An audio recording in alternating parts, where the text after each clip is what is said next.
swayed, but there's a tremendous arena of interest that the states can assert in terms of protecting potential human life that it has failed to assert. And this is perhaps where she's used some of my work. It was shocking to me that a fair number of years ago, and fortunately this has changed a bit, people stood up against prosecuting someone who assaulted a pregnant woman. I want to kill your baby, I want to kill your baby. The woman is hurt, but not seriously. Certainly no life-threatening damages, no permanent disability. But the pregnancy is terminated. Who in the world wanted that pregnancy terminated other than the assailant? And it seemed clear to me that we ought to be able to prosecute the assailant for not only the crime against the expected mother, but because of her condition, we could also protect potential human life by way of a crime against the human unborn. I was shocked by how much negativity there was to those assertions. And the real problem was this slippery slope towards abortion. That somehow if you protect a potential human life outside of abortion, that sort of opens the door to doing away with abortion. And I think that's unfortunate. So I'm not unsympathetic to your view. I don't think it's unreasonable. Whether I disagree or agree, I think it's the law of the land. But I think there's if we change the conversation to protecting potential human life, more of us would get on board, and I think your cause would be a little better promoted. With respect to this discrete area of parentage, I'm just not sure that I can buy into the notion of the interest of the embryo. I'm much more comfortable protecting potential human life, and maybe that's simply because I don't buy in, at least as a matter of law, to the human conception beginning at a human life beginning at the conception of fertilization. But we could be on the same page if we use different language, and I've often struggled with why it is people will use that other language. They seem to be, I guess, you're in that category, demanding of us to recognize human life as beginning with fertilization and conception. This fertility clinic, we ought to regulate them. We don't. A lot of folks have written about that. The problem is there's lots of contracts about assisted reproduction that are outside of fertility clinics, and I wish you had spoken about those a bit. And to me, there's at least some door ajar. If you're familiar with the Uniform Commissioners on State Laws, they just revised what was once called the Premarital Agreement Act to what is now called the Premarital and Mid-Marriage Agreement Act. And for the very first time they put in, this was July 2012, Professor Bix, who I'm sure you know, your home state of Minnesota, was one of the reporters, puts into the Premarital and Mid-Marriage Agreement Act, for the first time, a recognition that people can agree in these premarital agreements or these mid-marriage agreements to quote-unquote custodial responsibility. And it seems to me that's where a lot of this contract law will develop down the road. I've got a paper out, urge you to look at it when it's published, about how courts might be guided by those premarital and mid-marriage agreements with respect to, for example, fertilized eggs. It seems to me those contract issues are much more likely to arise down the road simply because of the cost of going through a fertility clinic. People are just turkey-basters, right? They're doing it on their own. And I've tried to suggest in some of my writing that contractual provisions ought to be utilized. You didn't note, with respect to fraud by moms, with respect to sterility or I'm on the pill, an emerging recognition of claims by dupe dads for reimbursements of the monies they provided for child support through these checks that you're very happy to have them write. I thought it was pretty significant, both West Virginia, I think it is, and more recently in Iowa, that they've actually had paternity fraud claims in which the guys have been able to recover back from the moms, assuming they have some money, of the money they've spent with respect to support because of this fraud. Now, that's a little more controversial, but we're beginning to see that pushback. I think as well, in some regard, the petition in Utah, which I'm sure you're familiar with, about the adoption process there, which makes it very adoption-friendly, giving, in most instances, almost exclusive voice to the mother, very little, if any, voice to the father with respect to adoption. I hope we go another direction. So I hope the intent is not only with respect to moms who want to use the fertilized eggs, but with respect to dads who want to raise their kids, even though their moms want to place the kids for adoption. The mom wants, in that setting, I've said for quite a while in some of my writings, want not to have a veto power over the biological father who comes in and asserts, and I think we probably have some agreement there. Finally, the Nebraska provision, you call them baby Moses laws. Many of us may know them as safe haven laws. They actually changed that from 18 down, I think it's either 2 or 3.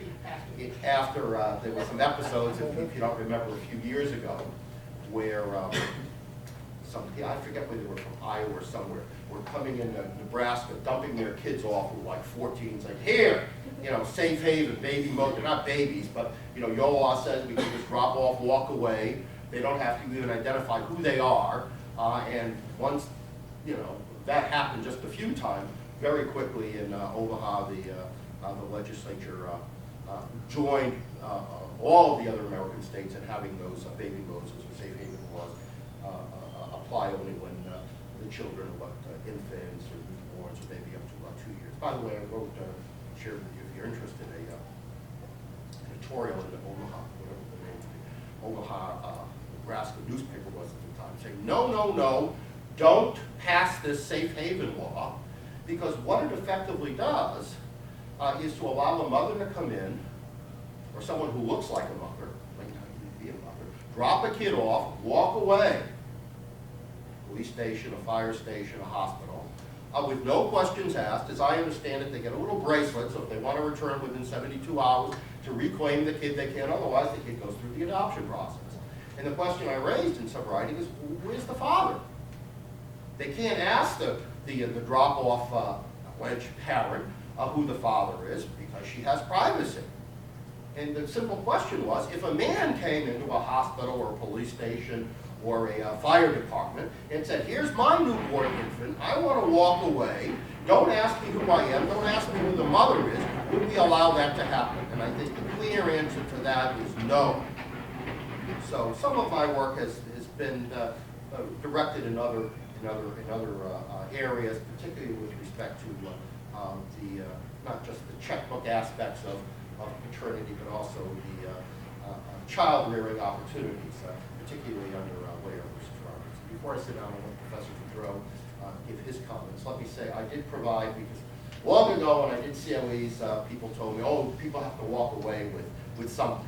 So what I provided you with is, since I think most of you are from Illinois, just in the first few pages, the contemporary provisions in Illinois with respect to parentage, which takes care of surrogacy. There's a separate Gestational Surrogacy Act. There's actually in Illinois, we're trying to change it, we've been trying to change it for a little while, 2 different parentage acts.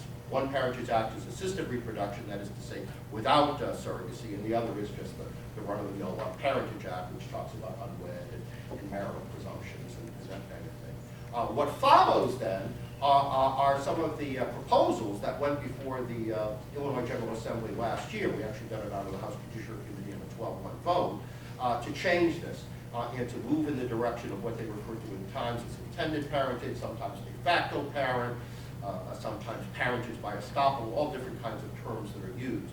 And I think we're moving in that direction in the Illinois General Assembly. That parentage is going to be redefined, not just in the assisted reproduction setting, but in other settings, to give greater recognition to those who intend to be parents, which I think is in line with your views. At the very end, then, there's a provision out of the Delaware statute that you might want to look at, because that, to me, is one of the more expansive recognitions of what they call, at least in Delaware, de facto parenting. You can see that where we are moving these days is that parentage for lots of kids can develop not just at birth, but through the course of the child's life. Particularly for these children born to wed mothers, what you end up with is what I refer to as informal adoption. Somebody moves in with the mother, holds the kid out for a couple of years, and all of a sudden the boyfriend becomes the father. by the way, not only for purposes of child support, right to check, but also purposes of childbearing. So when the couple splits, that man has some interest. We're moving in that direction. I think pretty controversial, and I think it's controversial in some ways because there's no check. The government doesn't look at these informal adoptions the way they look to formal adoption. So somebody who's been a child abuser or a child molester never get through the formal adoption process. But those de facto parent laws, nothing said there about the ineligibility of certain kinds of folks. So my work is a little different from Professor Collette's, and I think we ought to think about not just parentage in the assisted reproduction setting, but the revolution in parentage, even when kids are born of consensual sex. So, enough of that. Thank you so much. Thanks. Professor Boudreau has indicated that a lot has already been covered, and he's going to forgo his spot in case there are any questions for Professor Collette or Professor Parnas. And just so we know, we'll have to be out in 5 minutes for the next class, but if anybody wants to talk or has questions outside when we exit the room, I certainly am around. Professor Glenn is on the way back to Minnesota, but feel free to stop by and I can share with you some of the work. Okay, that would be great. Does anyone have any questions for Professor Collette? You might have covered this and I missed it, but could you explain why you believe that life starts with the embryo and not maybe implantation? I mean, I'm just trying to think, like with the embryo, there's still an affirmative act that has to happen for the child to be born and come to life. And I guess at first I was thinking you meant implantation, and then I'm just wondering just what your reasonings are for starting it. Fertilization yes. Instead of implantation. There was a Nobel Prize winning geneticist, Dr. Jerome Lejeune, who testified at the trial court level in a case called Davis v. Davis out of Tennessee. And he gave some exquisite testimony about the fact that our genetic identity is established at fertilization. It doesn't alter. You're not suddenly going to, through the process of gestation or by implantation, get a different genetic heritage. It just doesn't happen. That's when your unique DNA profile is created. And absent some sort of interruption, either natural, which can occur through a spontaneous abortion, right, or intention, that individual will develop and go through the changes that we all go through. I don't look anything like my baby pictures, notwithstanding what my mother says regularly. And sadly, I don't look anything like I do in my wedding pictures. I would much prefer to go back to that look. And so I don't think the location is what makes us distinctively unique. And that was the ruling, of course. I disagree with courts all the time, so it's not sufficient to make the appeal to authority to say the Eighth Circuit. But I did find it telling that when we define it as the unique biological entity, an individual member of the species, there is no evidence that can be put on to the contrary. The real question is, what do we do with that?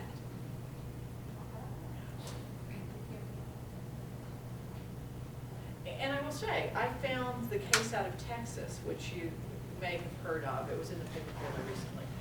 Texas has a law that, and it's true of many living will laws, that if a woman is pregnant, you cannot remove life-sustaining treatment. The husband and wife were pregnant. I believe the pregnancy was 16 weeks, but the press accounts are different, and I just haven't pulled the pleadings yet. But she was at least 16 weeks along. She had chosen to continue the pregnancy. It was clearly a wanted pregnancy, based on the newspaper reports by both of them, until a horrible accident occurred. The doctors declared her brain dead, and under the Texas law, because you could sustain her life and gestate the child to birth, the question was, could the husband, who can't force a woman to have an abortion in any other context, right?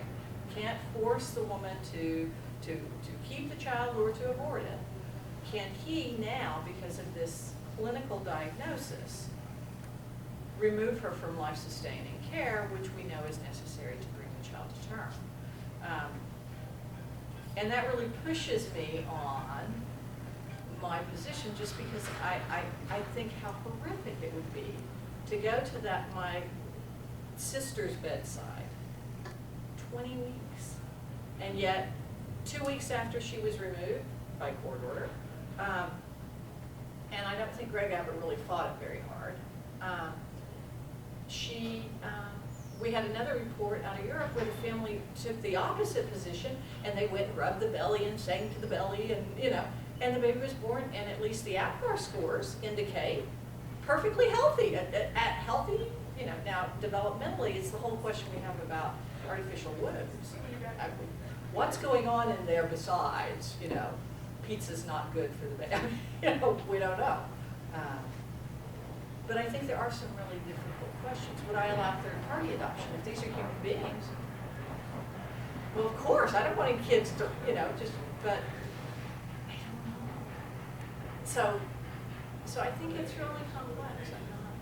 And that's where I took note about the potential human life. My problem is, and I will stop because I know we have to go, what the courts have said is, well, we're not going to treat it like regular contract law because it deals with potential human life. We're not going to treat it like property law because it deals with potential human life.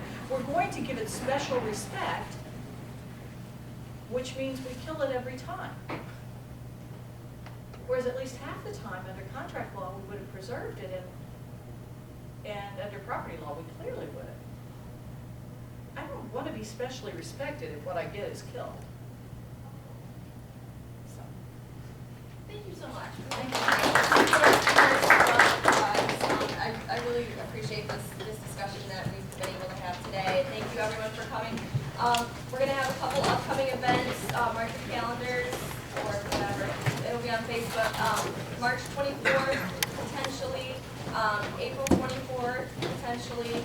April 10th, we're going to have an evening event. Speaker in this room, Shapiro, will be here.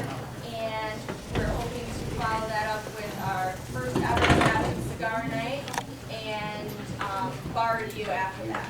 So Federalist Society Day all around on April 10th.